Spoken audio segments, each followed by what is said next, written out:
Scouting offers an opportunity for a young person to see, to experience alternatives to what they may be experiencing out there, and to be involved. And I would encourage every pastor to see that as a vital goal. It's my experience that those who have been involved with scouting, for the most part, have been major contributors to society. To any United Methodist pastor who is contemplating sponsoring a scout troop, I would say the rewards are many and the sacrifices are few. It's good for kids because it keeps them out of trouble, and it's fun. The scouting program offers activities for anyone. Because scouting revolves so much around God and country, why wouldn't you want to sponsor it? A scout troop would do a lot to help with the church and everything, and you could get some kids involved with the church at the same time. The church gives to the scouts different ways of support. The scouts give back to the church. So it's just a really good relationship, and I wish every church had scouts.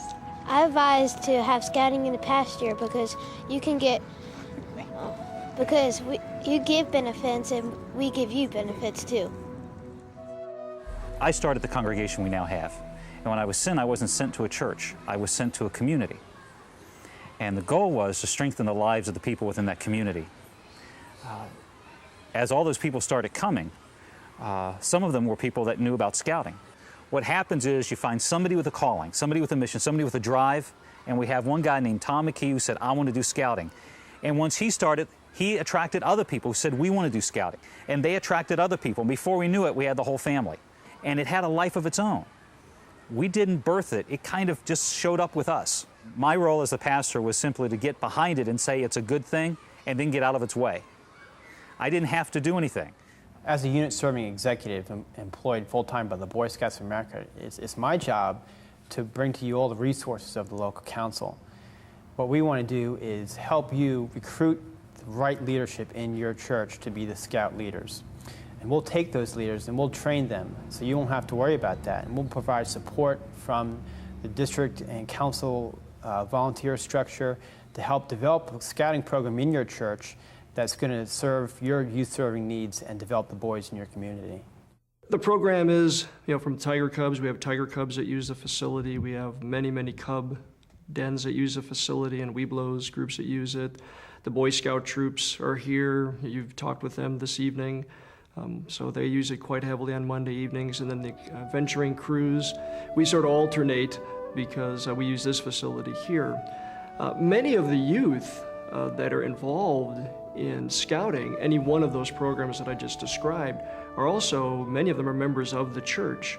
And so what you see is leadership that crosses over. Good leaders are out there in your congregations. You just have to identify them. And usually at Scout Sunday, we ask everybody that's ever been involved in scouting to stand up. And you can look around the room and just see how many people there are. And it's usually pretty amazing. We found a partner in scouting. The church wanted to do something in the lives of kids. And we began to say, how do we impact their lives for good? How do we bring good into their lives? And we found there was a willing partner in scouting to make that happen. One of the benefits of the scouting program is that there's no reinventing the wheel. You don't have to go and try to recreate the scouting program. We have a program that's ready to go. I think any church, to be successful, they have to attract the youth. And there's no better way to recruit from a community than to the church in a good program. It seems to me that one of the ways that we can continue to do outreach in the church is by allowing the scouting program that may be within the building of the church to become a ministry of the church. The 12th point of the Scout Law is the Scout is Reverend, and we as adults stress that to the boys in the program. Scouting is a program that is heavily based on God and a belief in God, and it reinforces faith. The three basic tenets of scouting are God, country, and self, with God being the number one that's brought forth for the boys. Interestingly, it's done subtly enough, I guess, and because we tend to make religion cool. With all the restrictions on religion and school and all the other activities that are around, it kind of gives them an opportunity to respect the fact that there is God out there, and it gives a channel to bring God into their lives where it's restricted everywhere else you go. The adult leadership in this troop are men and women of faith. We have personal relationships with Jesus Christ. He is our Lord and Savior. We believe that that is as important in the Boy Scout program as any development that the boy may secure in outdoor activities. We are here to save souls. And if we can get young people involved to come into church, their families involved in coming to church, for Cub Scouts or for Boy Scouts, they're going to continue to come. It makes you more of a reverent type person around them. It's estimated that 17% of all the boys in Scouting, this is their first and only experience with the church. Character, morals, ethics, all of which are part of the church anyways, but certainly are an important part of Scouting. It's taught me basic morals that I probably wouldn't have learned if I hadn't been there. My parents would have had painstaking groundings for me. I really think that it's really a big part of what's kept me on the straight and narrow, I guess. We do focus heavily on making our troop a boy-run program. The responsibility. They want to earn the badges, but they have to do the work, and when they've achieved something, they know they've done it. I've learned so much through this group, and they've helped me along, and even when I've made mistakes and tipped canoes and fallen down so many times, they've helped me get right back up. Michael's physically challenged.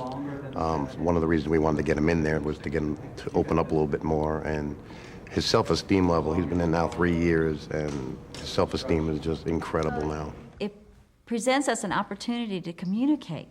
Some of the youth that were here this evening would not have been caught dead speaking to each other before they found themselves in the same common group. They had a common interest here. Within the crew, the members form like really tight bonds with each other, and that kind of helps your self-esteem. You just make a lot of friends and you're not that shy. I also work with Vacation Bible School in the summer, which is coming up real soon, and quite a number of the Cub Scouts will be there in Vacation Bible School, and a number of the Boy Scouts and some of our crew members are staff, youth staff at Vacation Bible School. One of the real exciting things about Scouting that helped the congregation understand what Scouting was all about was the group that took on service projects as the focus of their venture crew. Mexico really showed me how appreciative a poverty-stricken group can be of help. We helped rebuild houses and we painted churches and we did a lot of projects and we saw some really bad areas, but it really made you feel better about yourself and not take so many things you have for granted. It came out of the kids and said, well, you could do this, and the next thing they knew, they were raising the money and putting together a trip to Mexico to start building houses. Other members of the church got behind it. Other members of the church started to fund it. Other kids from the church who weren't part of the Ventures crew joined them to make that trip. Venturing really helps bring the youth in the church together, and we not only do things within our church because we help our church as well, but we can also get out in our actual community and do things for them. I've made a lot of friends. My husband's making friends. We really enjoy the people that are in Scouting. The men in our church, through the United Methodist Men, are able to connect with the boys in our church by showing them ways to do things. It's as if the guys get to relive part of their childhood. Being in Scouting with my son has done is it gives us a common interest, something we both share, we can talk about.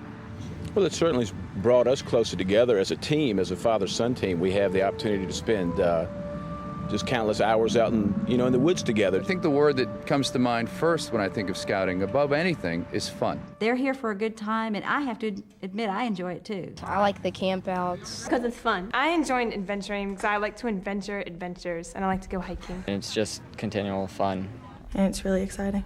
I like the activities. It's rewarding. It's exciting. It helps other people, and it's a lot of fun. And just have a great old time together. If you wanted to have a real vitalized youth program, Scouting ought to be an aspect of that.